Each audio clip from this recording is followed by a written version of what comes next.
Hi, my name is Seema Chandra and with me is my co-host Sarika Bansal. Sarika is a nutrition expert, a health coach, and she's been in the food industry for the last 15 years. She lives by her wellness mantra, and I can tell you she lays out the most spectacular table ever. Her food philosophy is go step by step, no fat diets, and she believes that the slow and steady always win the race. Thank you, Seema. That was very generous, but you are no less. She's just not a food lover, but she's a powerhouse in the world of food and nutrition. She helped set up NDTV's food portal 20 years back. She was our favorite food show host who introduced us to a lot of global cuisines. And not to mention, she has a master's in public health. So trust me when I say that you are going to have a ball with all her knowledge and stories. Thank you, Sarika.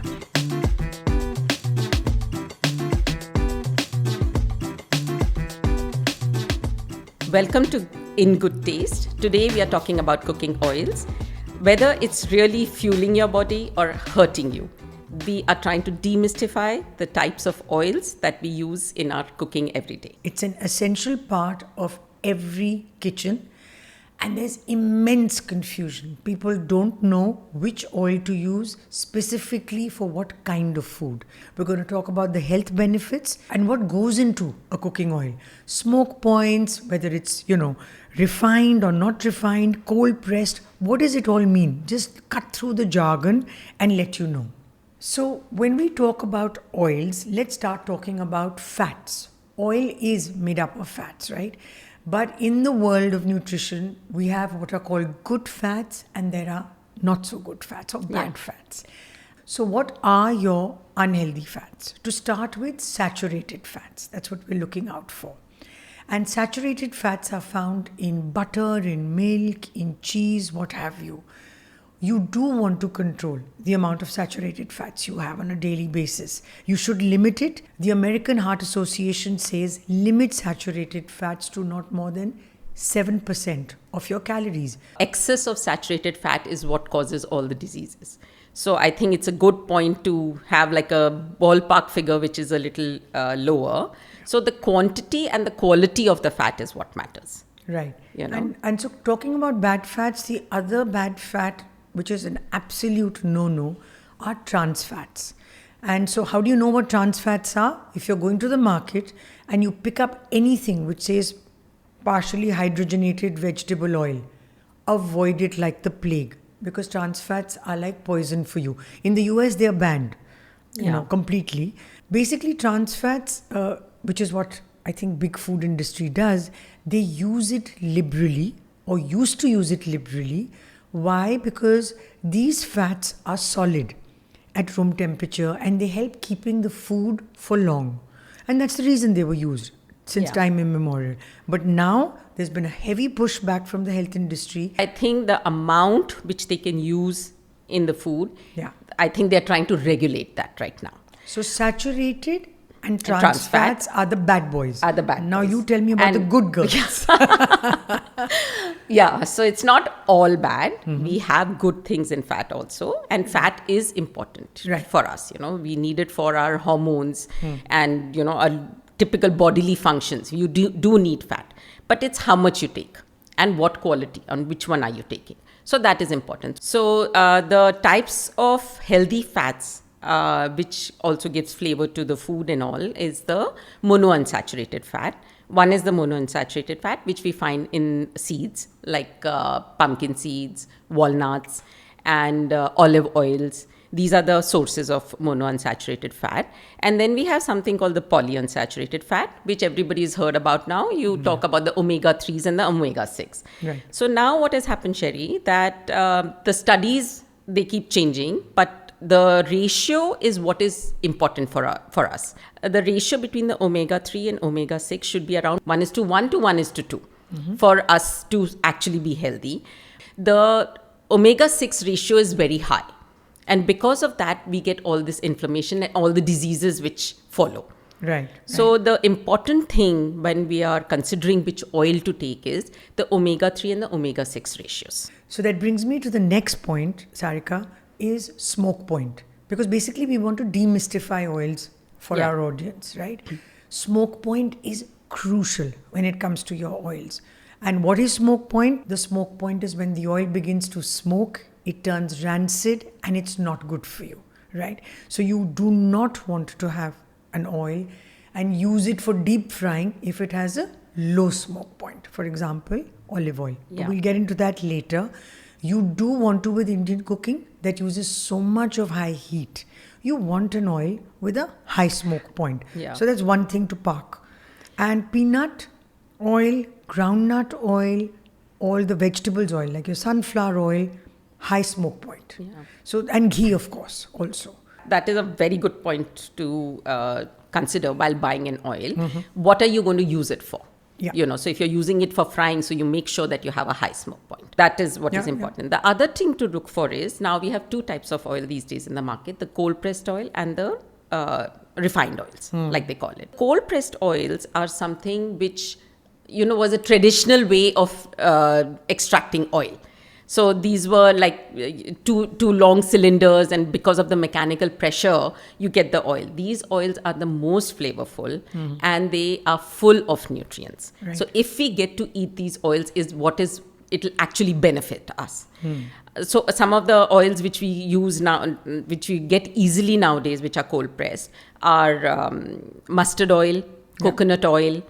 Some of the refined oils are also, that like the canola oil also you get cold pressed, but that's very little. It's not very easily available. Now, people don't use cold press as much because of the price point. Yeah, it is expensive. Yeah, for sure. Because the yield is so less while processing. Right. That's why they are so expensive. So even though it's beneficial, it is expensive, and so people have to make a choice. But it is all full of your omegas, and it is really good for your health. So basically you're saying if there's any oil and you see the label cold pressed, it is going to be better for you. Yes. For sure. Yes. So now when it comes to refined oils, the other side of cold pressed is, again, refined oils are oils that have been enhanced to increase shelf life. Yeah. And you do want to avoid it, but we have to be practical, Sarika. You can't just say, I'm not going to use refined oils. Yeah. It's not going to happen. But because so many chemicals have been used to get your oil refined, you should be careful about it for sure. Yeah. And one of the most important things I want to add here is you should not reuse refined oil. Yeah. Ever. I mean, in fact, don't reuse any oil, but certainly do not reuse refined oil, which we do in India. Yeah. You talo pakoras, you fry the pakoras, and then you think you can use it all over again for your next meal. Yeah. Not a good idea at all. And again, refined oils are used very, very frequently in commercial cooking. Yeah. They are inexpensive. They have a high smoke point, and they're neutral flavored. So they don't add a flavor to the dish. Very easy to use. And Shelf as I life. said, and shelf life. Yeah. Exactly. Tremendous shelf life. Even they make the food crispier. Yeah. So because of that, a lot of these commercial places use these refined oils, to keep the product nice and crispy and keep it for longer. So you can't avoid refined oil, Sarika, in today's day and age in our kitchens, but we can say limit the use. Limit the use. One of the things, I want to say, and I should have said it right up front because I feel so strongly about it, is for every household, if you can have a few different varieties of oils to use, that is exceedingly important. I'm not saying this. This is something I've heard cardiologists, nutritionists say over the decades, and here science has not changed. Yeah. Like you were saying earlier, normally studies keep coming up and things keep changing. Yeah. Everybody says have a variety of oils. Just going back to the point earlier, that when we are using between the cold pressed and the refined, and as like you said, that we cannot give away with the refined, I think the way to see it is, what are you using it for? If you're using it for frying, it's okay to use your refined oil. But if you want the flavor, if you're doing salad, then you use a different cold pressed oil. So, so depending on what way the purpose is. Got it. So you can use the oil accordingly. Sarika, let's just quickly come down to health benefits, and then we can go into different oils. Yeah. So that then we can just tell the audience and people this is the oil, this is what it could be used for. Yeah. Quick overview of the health benefits of oils. Okay. Yeah. Okay, so again, it is good and it is bad. Yeah. So the good is that if you take the right oil, it does support your heart health. Right. It will lower your LDL and raise your HDL. If you take oils which are rich in monounsaturated, like peanut oil is one example, which is also used a lot in our cookings, which is very widely used. Then, of course, omega-3s, which are in the seeds and in fish, like the hilsa and the fatty fishes, ruhu, hilsa. These kind of fats will increase your omega-3s. Yeah. So I wanted to make a point over here, Sherry, like we're talking about refined oils, and all the refined oils have a lot of omega-6. So what I would say is that, okay, if you're using the refined oil, that's fine, but supplement it with omega-3s, the foods which have omega-3. So this way the balance in your body of the omega-3 and the omega-6 stays. So you intake like a lot more walnuts, take pumpkin seeds, chia seeds, flax seeds. These will give you the good omega-3, and you're getting your omega-6 from the oils, and this way you will create a balance. Yeah. Pretty well known, Sarika, that if you have excessive oil in our diet, that's also a given that we have to avoid it. Yeah. Because whether it's heart disease, whether it is obesity, of course, because it's calorie dense, metabolic disorders, and your risk of inflammation, as you said, and other chronic diseases can go up. So you've got to limit, which is why I guess air fryers and things like that have become popular. Yeah. Because at least you don't want to lead a life where you're telling people, oh, you can't have, pakoras, you can't have vadas. Of course, you're going to have what you want to have. Yeah. But what you're going to do is try and limit the quantity. So variety and quantity. Yeah. Two things. Yeah. And like fat, the quality of the fat which you intake is also good for your brain health. Yeah. So, as you're aging or people who have Alzheimer's. So for them, fat is very important to intake. Interesting. So it's anecdotal, but I will talk about it. Let's start with the kinds of oils. And first we'll start with our good old desi ghee. Okay. We all know what ghee is. I don't need to tell you. In the past, ghee has been a bit controversial. But now it's taken on a totally different hue. All nutritionists, many nutritionists, I should say, around the world are saying, actually ghee is good for you. Because earlier, the saturated fats in ghee got a bad rap. Yeah. Now they're saying that those saturated fats are actually, it's got other good fats, and so it's good for you. And to your point about when should you have ghee, very strange, Sarika. Every time I've had a surgery, allopathic doctors have looked at me and said, please go home and start putting ghee in your food, which for me was never something I stopped. And I've always asked why, and the doctor would say, oh, this is great for general lubrication of all your, innards in general. It's very, very good for you. And ghee today, as I said, they're saying that you must use it. In India, we use it, of course, for frying. Yeah. We use it as a tempering, which adds a zing to, whether it's a dal or a saag. And personally, for me, I can't eat roti without ghee. Yeah. So that's how I get my ghee intake. I think even in the Western world now, they are recognizing ghee. It's also because, like saturated fat has got a bad rep. Yeah. But ghee has a very unique combination of nutrients. Yeah. So that's why they say now they have come up with a lot of studies saying that it is beneficial. It is. For you. The next oil that I wanted to talk about, Sherry, was mustard oil. Now, mustard oil, as I'm getting older, I'm starting to enjoy it more. I used to find it very pungent when I was younger, and I could make out the flavor from if I take a bite, I could make out a flavor, and I didn't want to have that food. But now I just seem to enjoy it. It is very pungent, and it has a very strong flavor. But people love it or hate it. It gives a very nice flavor. And what was surprising for me, I had a chef come home to cook for us, and he asked for mustard oil to marinate the kebabs. When I eat a kebab, I never got a mustard oil flavor in it, but I think that's what makes it a little bit unique. And so people are using it in other things other than just, cooking. I love to do all my greens in mustard oil. Okay. Which is, and mustard oil, if you get the right mustard oil, if you get the cold pressed mustard oil, it is very beneficial to you. Kachi dhani, is it? Is it Kachi dhani, yeah, dhani? kachi dhani. That's what yeah. it's called. Okay. And so it is rich in monounsaturated fat. It is rich in polyunsaturated fat. So it is good for heart health. So next up is groundnut oil. And that is one of the oils that I've, in the recent past, got quite fond of in my food. It's of course been used in South Asian cuisine, African cuisine, Gujarat, Maharashtra, they all use it, right? And I like it because it's mild. It's got a mildly nutty flavor, but high smoke point. Yeah. So good to use for frying, for whatever. Not that I try and avoid frying as much as I can. I was just going to say, really, Sherry, do you fry? I don't. I really don't. But if it needs to be. Yeah. And what it's good for, of course, is it's got your MUFA, monounsaturated fats. It's got, good amount of omega-6 fatty acids.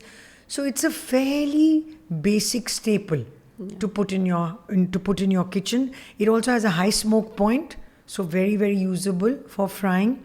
And I think even for gravies, curries, a very safe bet. It's because it has just no flavor. Exactly. And it just, it's easy to cook with. Yeah, so. Exactly. And also I find, Sarika, because I don't do a lot of just Indian food, but things like when I'm making a satay, if I'm doing, peanut sauce with it, I don't even mind my cow suey, frankly, with groundnut and peanut oil. Because I try and avoid the regular vegetable oil, I've shifted slowly over to this. And of course, if it is Asian food, like noodles and stir fries, without a doubt, this is my go-to oil. The other oil which I've really started liking is coconut oil. And I just love the flavor of coconut. It is just so nutty, and I like coconut. In India, it is mostly used in the south, but it is coastal regions. Basically, it is used a lot in the coastal regions. I love cold pressed coconut oil. I've even made my eggs in it. I just like to use it sometimes, and there's you don't get a coconutty flavor in that? I like it. I don't mind it. I don't mind it. But some of the oils don't have, the cold pressed coconut oils. Not all cold pressed coconut oil have the flavor. Okay. It's very minimal. So I'm okay with it. And now what is getting traction with coconut oil is that they're using a lot in baking. Well, I know you bake with coconut oil, and I cannot tell. I cannot tell. So it was because olive oil people were using in baking until recently and all. But coconut oil is a very recent thing, which they've started. And I make this recipe, which I know you like a lot, is my almond coconut cookies. So, which is really easy to make. It gives me this nice, because of the almond flour in it, coconut oil in it, and some maple syrup. It's actually a 3-ingredient cookie. It's fabulous. It's fabulous. I know. Very easy to make and very tasty. So interesting, Sarika, because very much like I was talking about ghee, coconut oil was also controversial. So it is because of the saturated fat. Yeah. It's saturated fat, but it has something called the medium chain triglycerides. Right. So MCT, which everybody knows now. That is what is beneficial out of coconut oil, because it doesn't go through your digestive system. It actually goes into your liver, and it quickly metabolizes. Right. So because it's good for you. Good cholesterol. Good cholesterol, and it keeps you full. So people who are on diets and all, they have moved to coconut oil because it gives you that satiety value. So you're fond of it in cooking, and I can tell you it's my go-to oil for even application as oil. Yeah, that's true. It is nothing in the world. Again, scars, post-operative procedures, anything. Hair, face. So totally. I think it's a super oil for sure. Good. So we're both in agreement. Yeah. Now the one oil that is coming to the market in India recently, rice bran oil. Okay. Years ago, Sarika, I'm talking about a decade ago, a rice bran brand came into India and they wanted to sponsor my food show. And my first thing was, I'm going to use it because it was brand new. I'd never used it. The good part is the research shows it's good for health because it has this, chemical called oryzanol, which is very good for cholesterol. So this is what research had shown, and I said, okay, let me try and now experiment with it. Worked very well. On most Indian things, used it for curries, used it for kebabs, didn't use it for baking. So, honest confession there, didn't like it that much. But it worked very well for all kinds of other food. And it has a very mild flavor. Used a lot apparently in Japan and China. And it's come into the market in India. Interestingly, it's often with a blend of another vegetable oil. So I think they're marketing it. I will not claim to know what happens when you blend a vegetable oil with a rice bran oil, but there are blends available. There are also other brands which are just rice bran oil brands. If it's cold pressed, again, nothing like it. But I do know that it's worked well, and it's a very good source of, rice bran oil is a very good source of monounsaturated fatty acids. So you've got oryzanol, which is great for oxidative stress, and you have MUFAs. So not at all something that you should scoff at. Try and buy it and, give it a shot. Yeah. It could work. So blended oils, what I have been reading, Sherry, is that may not necessarily be a bad thing. So if they're saying if you take two blends, one is high, which is good for your heart, one is good for your, diabetes. So this way you're taking the oil which kind of gives you benefits of both. Yeah. So not necessarily is bad, but you have to see what blend. Because sometimes they might be blending it with a cheaper oil just to reduce the price. Yeah. So, just be careful that both the blends are of the same quality. So then maybe go back to what we originally talked about, that if there's a blend, at least then look at the smoke point, look at all the other things, look at the fine print. Yeah, look at the fine print, for sure. Right?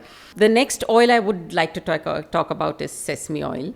Sesame oil now, this is very widely used because it is used in a lot of Asian cookings. Yeah. It is in Chinese, Japanese, Thai. Indians, we also use a lot of sesame oils in, different parts of South India mostly, sesame oil. But there are two types of oils, sesame oil. One is, light sesame oil, which doesn't have so much flavor and it's milder. And one is toasted, which is darker, which is more used in the Asian cooking. And I love toasted sesame oil. I mean, if I can't find a salad dressing, I can just put toasted sesame oil, salt and pepper on my greens, and I just love it, like on a cucumber or something. That's dressing enough for me, So it's a very versatile oil. Again, you can get cold pressed. If you can get cold pressed, try to get a cold pressed one. And it contains very good blends of polyunsaturated and monounsaturated fats. So it is healthy for you. The next oil that I want to talk about and want to clearly say one should try and steer clear, but we can't because it's everywhere, it's omnipresent, is palm oil. Yeah. It is 50% of our packaged food, if not more, has palm oil. It is very cheap and it has a high smoking point. So the snack industry uses it liberally. Pick up any packet of chips and biscuits and you will notice it will say palm oil, palm kernel oil. Again, the correlation between palm oil and heart disease, very controversial, but nobody is turning around and saying it's great for you. Yeah. And whether you're buying a pizza, whether you're going and buying a cookie or a dough, you go into a coffee shop and you see all those things which lie one day to the next, the muffins, the dough, all of them. They are using palm oil because it is really cheap to use compared to other oils. Yeah. And interestingly, we also use palm oil in shampoos, in lipsticks, in deodorants. Yeah. So guys, we really should you should not be eating this. Yeah. But again, because it spreads well, stays well, it's going to be used. It's also said that it's got it's saturated fat also, because I think all the it's 50% very high in saturated fat, because sometimes it's solid at room temperature. Yeah, and like you said, because of the shelf life. And surprisingly, I think the fast food chains use palm oil or a mixture of palm oil for their fries. And that's why they are so much more crispier and they stay crispy longer than when we make it at home. So I'm going to quickly come to butter and then we're going to wrap up with the last oil. Yeah. Butter, obviously, it's going to be in every home, but it needs to be consumed in moderate quantities. Why do I say that? A, it's high in saturated fats. B, it's calorie dense. C, it can raise your cholesterol, not great with its saturated fat components. And certainly, it's not great for frying, but I have an honest confession to make here. A lot of the Italian food that I've been making for decades, I do add a little knob of butter in the beginning with the olive oil. Yeah. I think it takes the flavor to the next level, but I do not use it for frying ever. Yeah. So that's my quick roundup of butter. But Yeah. okay, now we are to sunflower oil. Again, I think that's one of the very commonly used oils in India. We use it a lot, and now they're saying that it's healthy because depend on which kind of sunflower oil you're buying. Yeah. There is sunflower oil which has a high oleic sunflower oil, which is high in MUFA, and it is healthy for you. So if your oil bottle says that it is high in oleic acid, then it is actually beneficial. But there are all kinds of things. So you, again, read your labels, make sure what you're buying is what you're getting. Right. So don't just blindly You take started it. sounding like me. This is what happens when we I spend know. time together, Sherry. Right. So, about sunflower oil, it is again same thing, no flavor, no color, so easy to use. You can use it, high smoke point. So again, if you want to fry, it could be a good choice to fry it. Yeah, but quick thing about sunflower, you said, Sarika, it's great in MUFAs, right? But again, quantity should be controlled, right? Yeah. Especially because if you've got heart issues, then without a doubt, it's not like you can just go and have fun with it. If you have heart issues and stuff and cholesterol issues, then try and go for the others that we've spoken about. Yeah. I think it depends on, again, what you're making and what your health profile is. Yeah, I exactly. totally agree. Now we've got to come to our favorite. Yeah. As two people who are into health food, Yeah. how do we miss out olive oil? Yeah. Olive oil. It's But just so even cool. olive oil is so confusing because if you go to the market, there's Yeah. so many kinds of olive oil. True. You start with the extra virgin olive oil, which is of course the purest, the best form to have, very high in antioxidants, polyphenols, which is all very good for you. Extra virgin olive oil is always cold pressed, so you get the benefits because of that also. But Next- not to be cooked ever. Yeah. Extra virgin light. is the You can salads. you can do light cooking with it because of the smoke point, but not heavy duty cooking. And with salad it. dressings blindly, right? Yeah, Because I blindly. keep thinking, how can I increase the quantity of the extra virgin olive oil? So salads would be one. Yeah, salads is one. They, some of the vegetables which have like some, for example, tomatoes, has lycopene, which is an antioxidant which our body needs. But it doesn't get absorbed if there's no fat. Yeah. So if you put like olive oil on top of your tomatoes and you eat it, you are getting so much more benefit. It's just not from the olive oil, but also from the vegetable which you're eating.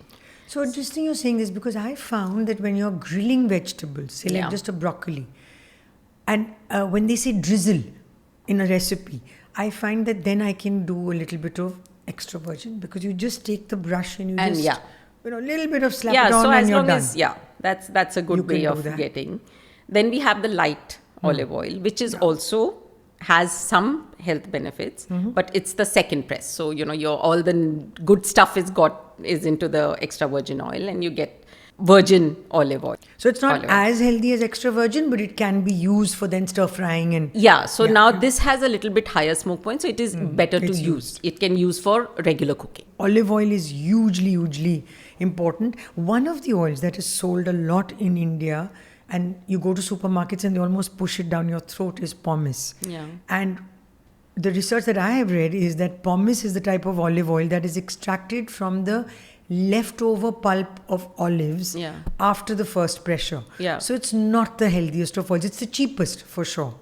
And so if price is of a big thing, it's highly processed at the end Yeah. of the day. If price is a concern, then I don't want to say anything. But if you can afford it, don't go for pomace. Pomace. Isn't pomace also a blend? I thought pomace is also a blend. I think so. Yeah. I can't be sure. I think even I know it's highly, highly processed compared to your virgin oils. Virgin oil. So one should avoid it. Yeah. And now that we're done with all this, with oils, and with all this gyan on different kinds of oils, I think safe to say, quick takeaways for Yeah. everybody as to how do you keep the oil. Just quick Yeah. overview. Number one, I just want to quickly say is, so often in Indian kitchens, you'll find people will put oils next to the window where there is sunlight and heat. Yeah. Not a good idea. Yeah. Take it away, put it in a cupboard, put it in that steel thing, but don't let it. It'll spoil quicker. Yeah. And you want it to stay longer. Yeah. Right? The next thing to remember is always know your smoke points for what type of oil you're using for what kind of cooking.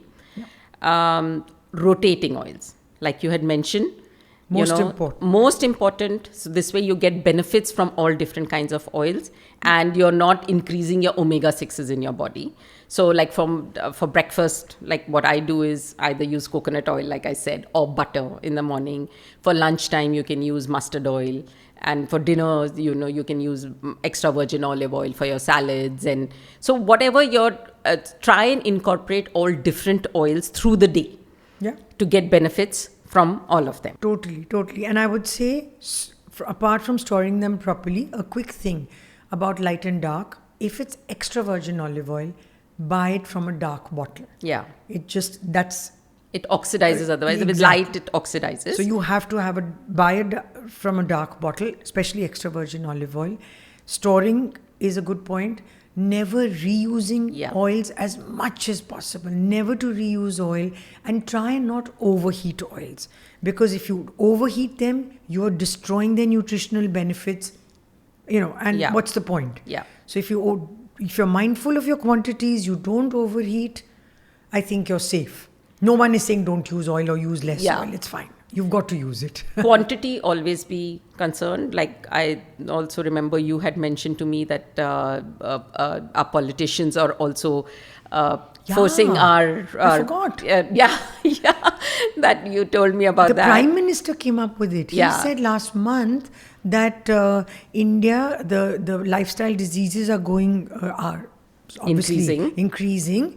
And so he said that we should try and cut down 10% of the oil intake. So slowly but steadily, start with 10%. I mean, that's a great point to make. Yeah. And if people are aware of it, just by promoting something like this, I think that's a great thing, because it's calorie dense. Even if it is olive oil, you cannot overdo it. Yeah. It has all the health benefits, but you still can't do it. Is calorie dense. So it is going to affect you adversely in the long run. So, Sarika, you were telling me how you use your oils and the fact that it's so important that you should rotate your oils. So, I'll tell you my bit. What I do is my breakfasts are always with olive oil. No question. Since lunch is an Indian meal, groundnut or rice bran, either. And I don't waste bottles. So, once I'll buy groundnut, next month I'll buy rice bran. So, again, no wastage there. And for dinner, because dinner is very often continental, dinners I will do with a mix of sesame. I have to be honest here, I don't use too much coconut oil, but after the way you've so passionately said it's so good, I will try. I have to be honest, I have not used much. But for dinners, then it's a mix. It's sesame oil, again a lot of olive oil at dinner time. So I'm trying to become like follow a Mediterranean diet and use as much olive oil, and the others depending on what you're making at home. Great. I hope we have demystified oil for our viewers and listeners. So I think it's been interesting, because it's a question that has been often asked. People are confused the world over as to what oils to use, and we are not propagating. Let's be clear. We're not saying one oil is better than the other. 100%. Keep your health in mind. Choose it. Read your label. Number 2, last but not the least, just see what it's being used for. Yeah. Simple. Depending on that. Yeah. So we're going to be back with In Good Taste. Yeah. Thanks, Sarika. Eat well, live smart, and always keep it in good taste. Thank you. Thank you. If you found this podcast interesting, please like, share, and subscribe to our podcast In Good Taste, where health meets flavor.